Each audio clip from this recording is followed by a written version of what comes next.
Greetings and salutations, YouTubers. This is ZillaFan85, and today I'm very excited as I'm doing a video and I get to talk about none other than Destroy All Monsters. Oh, yes.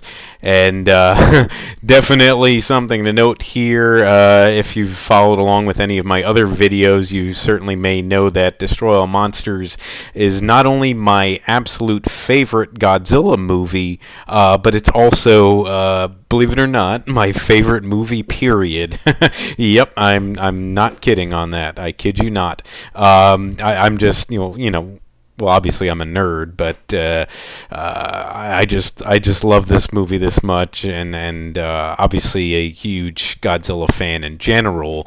Of course, one of my Godzilla and the Godzilla films among my favorite things in the world. So it's no secret there. And again, Destroy All Monsters to me is just my absolute favorite. I mean, I know other people will differ in what their, for instance, their favorite Godzilla film is. Obviously, again, this is just my opinion, just my own personal sentiment and how much I love the movie. So that's why I wanted to make this video and just kind of talk about it, and just figured it'd be fun to do this discussion. Kind of go over some of the plot of the film, and then just obviously go into why I happen to like it so much. Now, obviously, first and foremost, the movie made in 1968, and it did actually incorporate, I believe, if I'm not mistaken, this was the final time that, as they're known, the Big Four of the Godzilla and Toho Kaiju films, that being director Ishiro Honda, producer Tomoyuki Tanaka, composer Akira Ifukube, and special effects director Eiji Tsuburaya, that this was actually the final time that the four of them worked together. And unfortunately, I do believe all four have passed away, which is really, really sad to know. And obviously, obviously we know, as far as original famed Godzilla actor Haruo Nakajima had passed away last year, and I was very, very saddened to hear about that. So, but with Nakajima plus the Big Four of the men behind the films, this was kind of the last time that they all were together, working on these movies. So that's certainly a big thing to note. Just kind of something I wanted to point out. And originally this was intended, I believe, to be the final Godzilla film, but it did very well. And of course, Toho said, well, let's just go ahead and keep going with it. And obviously they continued on making many, many more Godzilla movies after this. But again, like I said, just personally for me, this is my absolute favorite. I always like the whole epic team up sort of thing when they do it. Obviously, that's why I love the Avengers, and especially to DC with the Justice League. Wish the film was a little better, but I was just happy to get to see that. And just a big Justice League fan in general, and obviously a big Avengers fan as well. Like I said, I like those epic team-ups. So, of course, with Godzilla and the other kaiju, I'm going to love these sort of epic team-ups. I definitely really enjoyed that they kind of brought that whole thing back with Godzilla Final Wars, but I just don't think film-wise it just wasn't quite up to par with Destroy All Monsters. Not for me, anyway. So, like I said, though, I'm just going to kind of go over a bit of what the plot's about. I don't want to get too wrapped up in that, but obviously want to go into that somewhat, and then, like I said, just kind of discuss some things other than what I've already said as to why I love the movie so much. But obviously with having the men behind the scenes, and of course the man himself, Nakajima, who played Godzilla, that was definitely an awesome thing, because they were all the best. The five of them were all the best, with the Godzilla movies, and I can never give them all enough praise, and I don't mention enough, but Ifukube's scores for the Godzilla films and for just the Toho kaiju films in general, I just absolutely love all of his scores. There's not one single one that I don't love. So it was great to have the whole team essentially together for this. So, but anyway, though. So let's go ahead and carry on then. We'll go ahead and get into a bit of what the movie is here.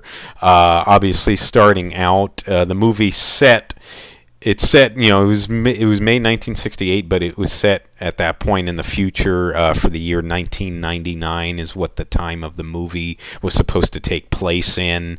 And basically, the United Nations Science Committee had rounded up all of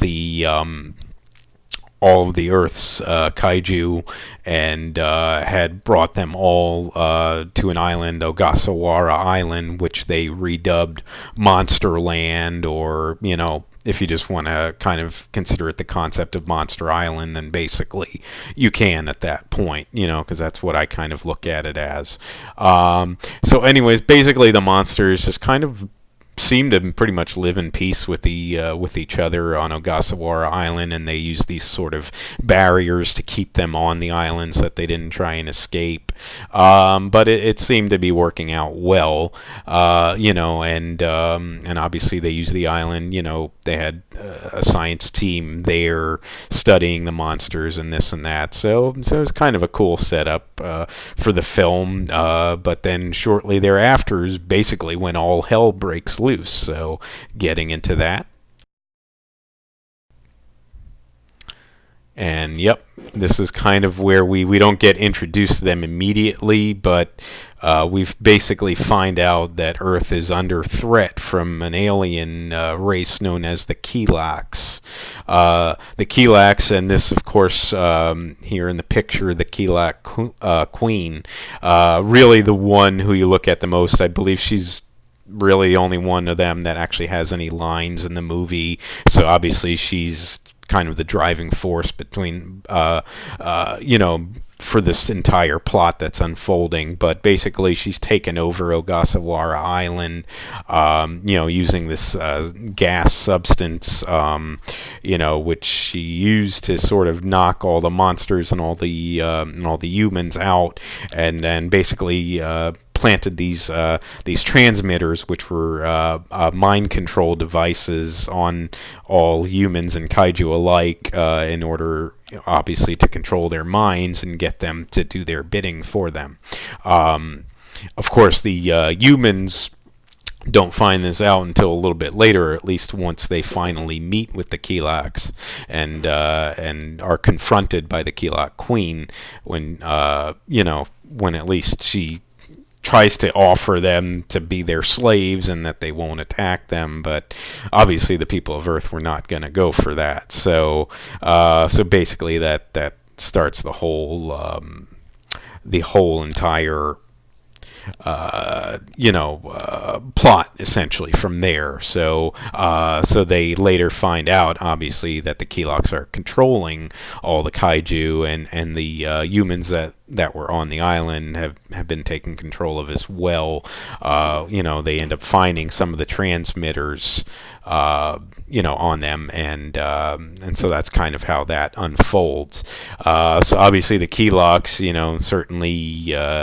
certainly not nice. Basically very evil. They want to obviously take control over the Earth, enslave the humans, and have the Earth as their own, essentially. So obviously an alien plot here, which is really, at this point, I know it's nothing really new with the Godzilla films. We've seen it already,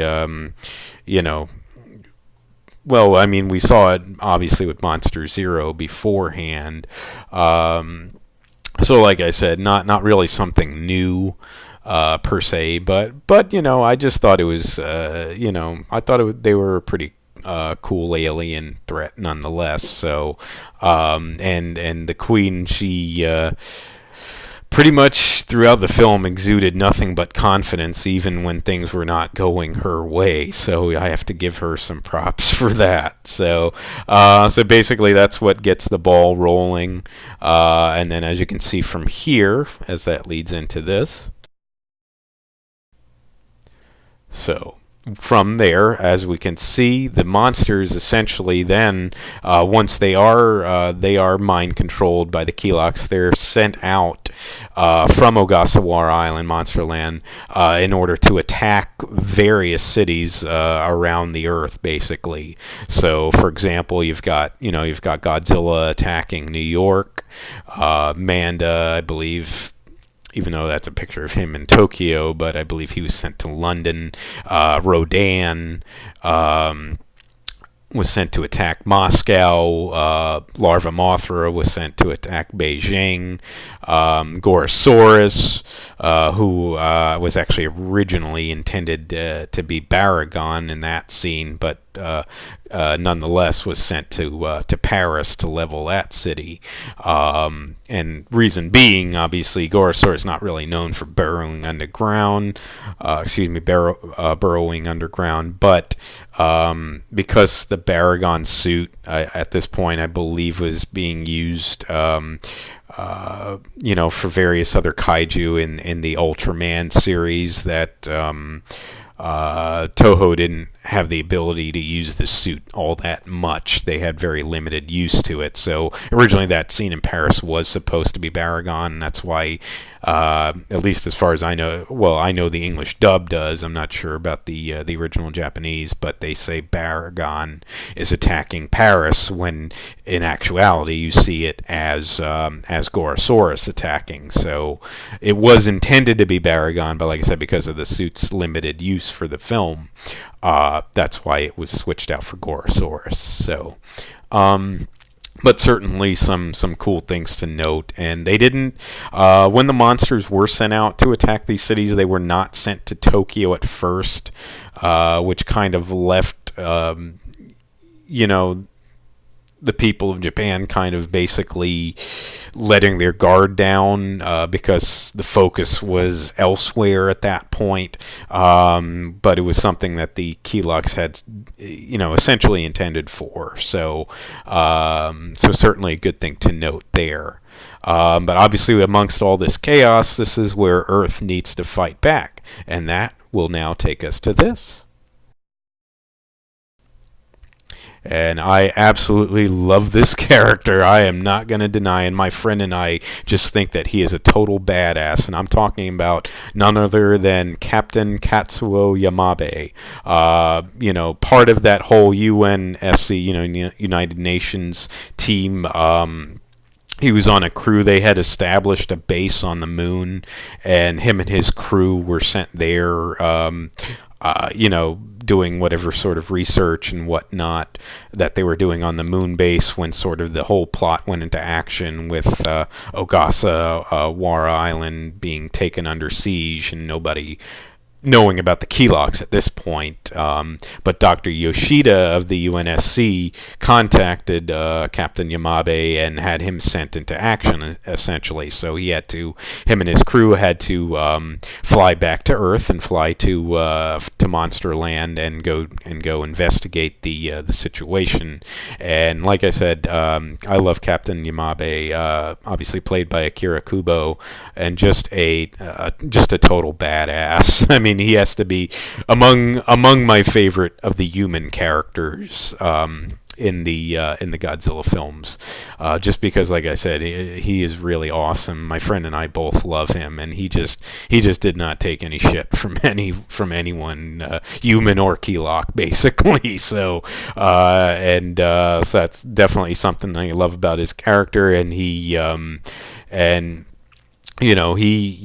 obviously was not going to let the Keloqs try and take control over the Earth, and he was willing to fight to the bitter end in order to do so. And obviously, his perseverance was going to pay off for that. So, but nonetheless, though, definitely wanted to give him a mention because he's a character that I really, really love. And so obviously he was the one that kind of met with the Keylok Queen when you first see her, and that's when you kind of start seeing the whole plot unfold. And then obviously with them discovering the transmitter devices, one of the humans that was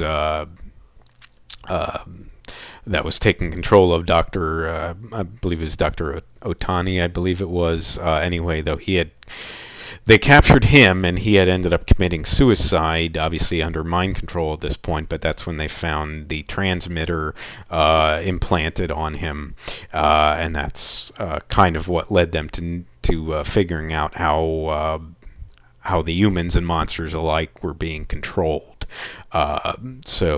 And they had these bigger transmitter devices, and obviously he was sent to locate them all, and and try and figure out a way to stop the Earth from being taken over by the Keeloks. So so he did his job, though, obviously, and along with that, we've got this.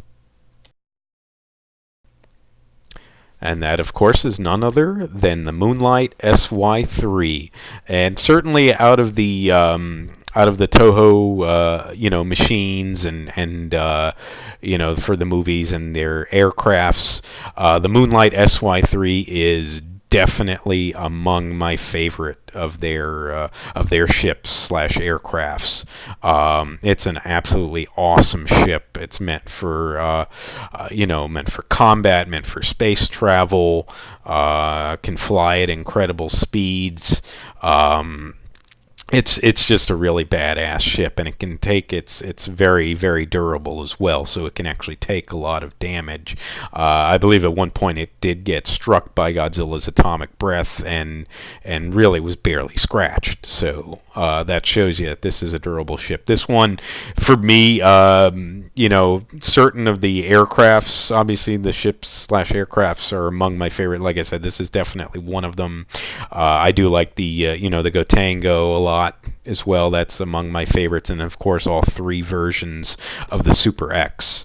So the Super X, Super X2, and Super X3, those are all among my favorites, along with the Gotango and of course the Moonlight Sy3. It'd be kind of hard for me to pick and choose like which one is exactly my favorite, but obviously this one is right up there. So, and of course Captain Yamabe, him and his crew pilot the Moonlight Sy3 and helps them get around and sort of completing this whole investigation and trying to battle against the Keeloks, and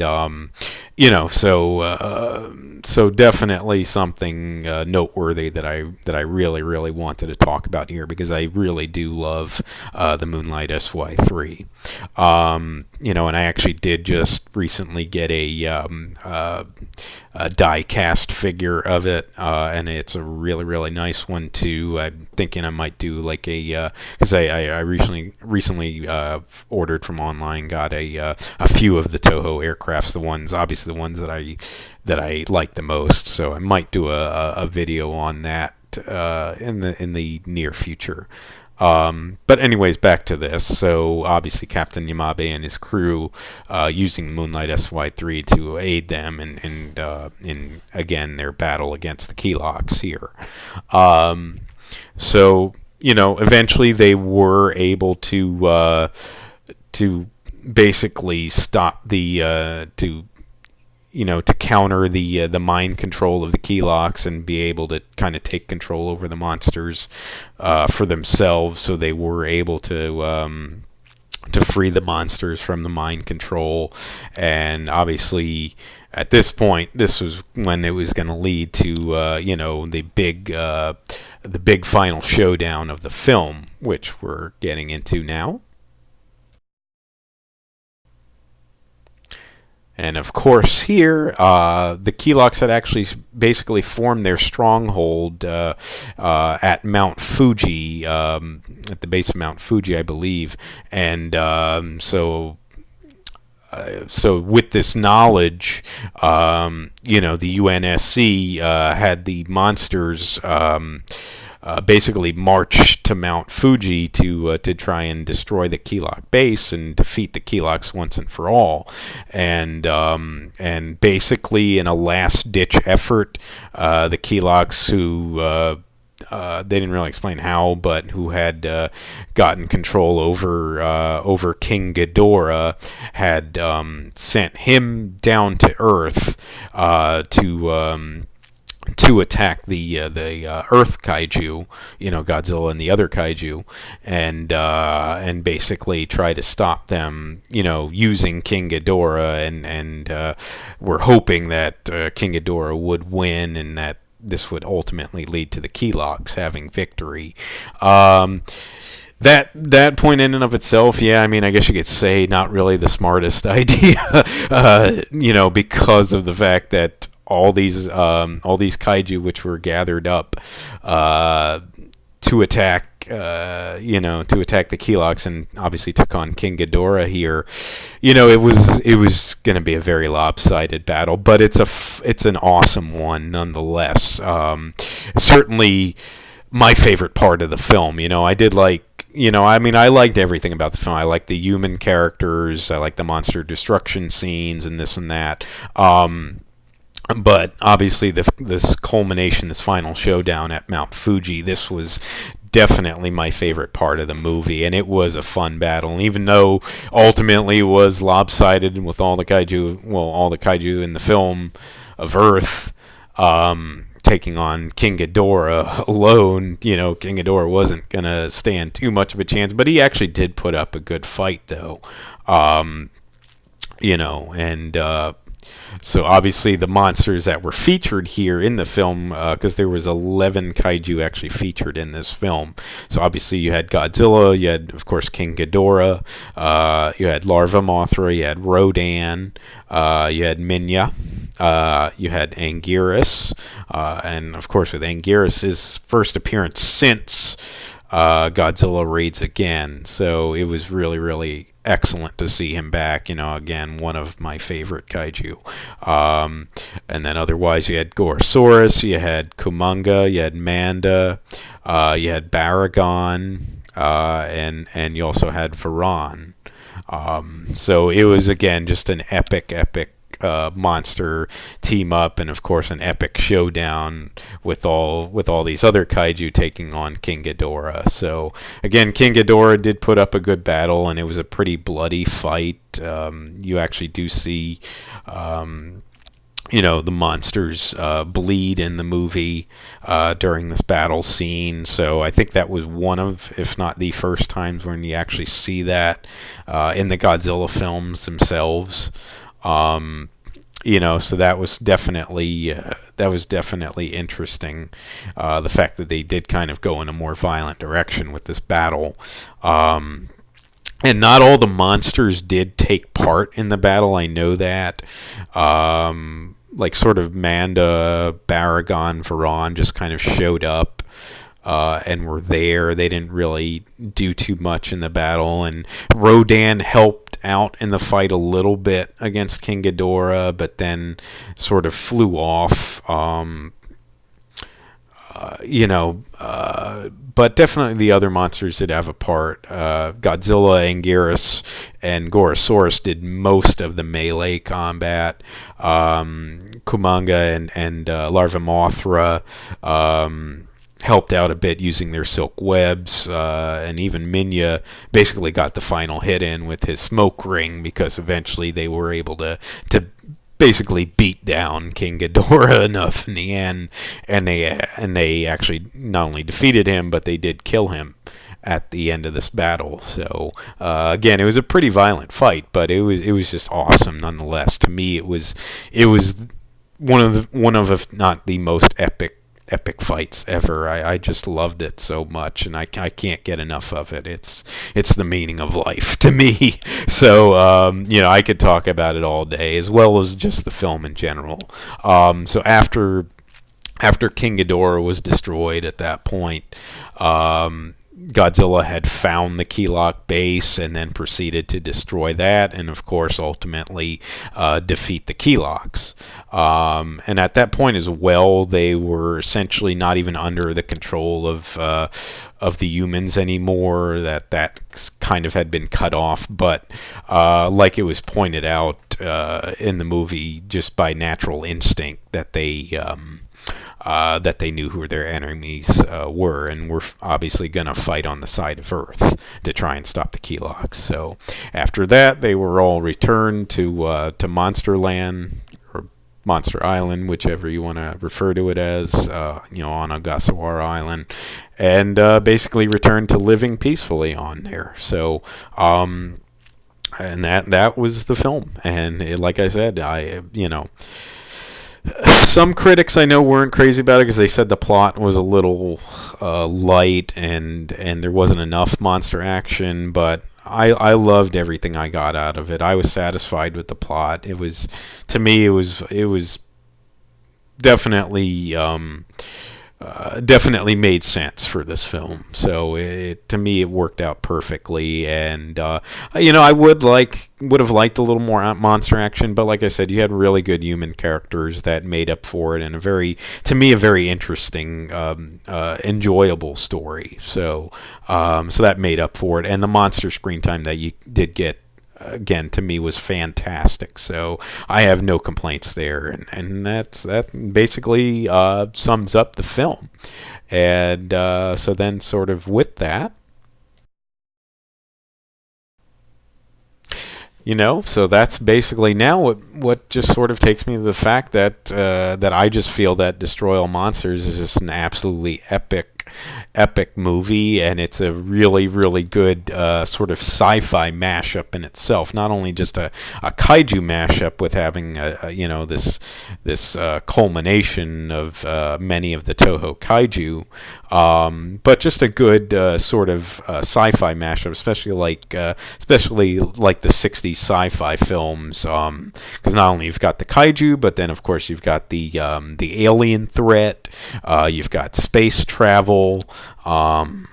You've got all these cool points of the movie. You know what I mean? So and it was just awesome. I just loved everything about it. So and the Keyloks, they were definitely a force to be reckoned with, and they basically, until the very end when Godzilla destroyed their base, they did not even try to give up. So that's something you definitely have to give them credit for. The Keylok Queen, she was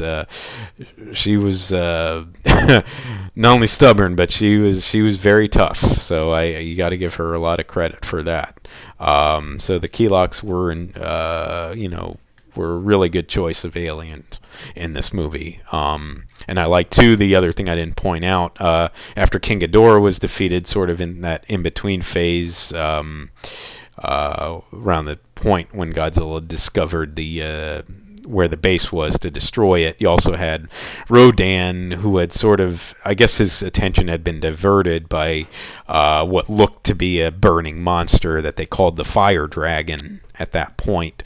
But the Fire Dragon was later revealed by the Moonlight Sy3, that it was actually a flying saucer. And of course, Captain Yamabe and his crew, using the Moonlight Sy3, fought the Fire Dragon / Keylok ship, and ultimately were able to take it down. So that and of course Godzilla destroying the Keylok base on Mount Fuji, that was how basically that whole battle ended. So and that's a cool thing to see, because now you have not only the monsters doing their part to defeat the aliens, but you had the humans as well. And again, part of the reason why I like Captain Yamabe and his crew so much in the movie.